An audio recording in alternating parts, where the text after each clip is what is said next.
Politihjemmeværnet i Lokalforsvarsregion Fyn, Syd- og Sønderjylland har været på den hidtil største øvelse med samtlige politikredse i regionen.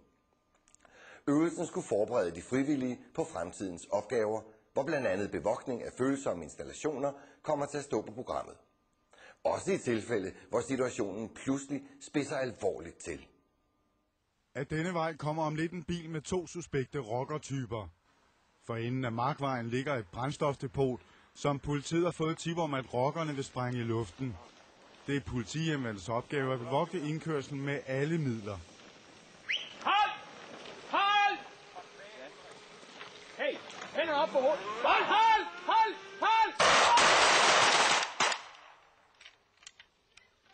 Jeg synes, de taklede den rigtig godt. Altså, de handler og med den myndighed, som man normalt har ved politiet, og den bruger de også rigtig godt.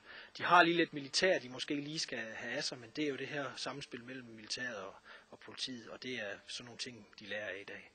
Hvad tænker du her på specielt? Jamen, jeg tænker på, at de måske er lidt hurtige på aftrækkeren en gang imellem, som vi hos politiet måske tænker os lidt mere om, hvad det angår. Men det er helt sikkert den militære baggrund, de har, der gør, at de måske er lidt hurtigere på aftrækkeren. For de frivillige var det realistiske scenario med til at gøre det hele meget mere intenst og få adrenalinen til at banke i blodet. Figuranterne spillede deres roller så livagtigt, at det nærmest kom bag på hjemmeværnssoldaterne. Kom herhen. Jeg kommer ikke hen, Kom og så herhen. peger på mig. Du er efter, hvad jeg siger til dig. Så flyder Du er efter, hvad jeg siger til dig. helvede. Det har været tæt på noget af det bedste, jeg har oplevet.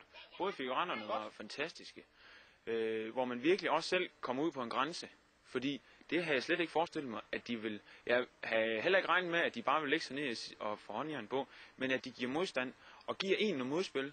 Og som vi snakkede om efterfølgende, at det tår, man har imellem sig, det er mig, der bestemmer.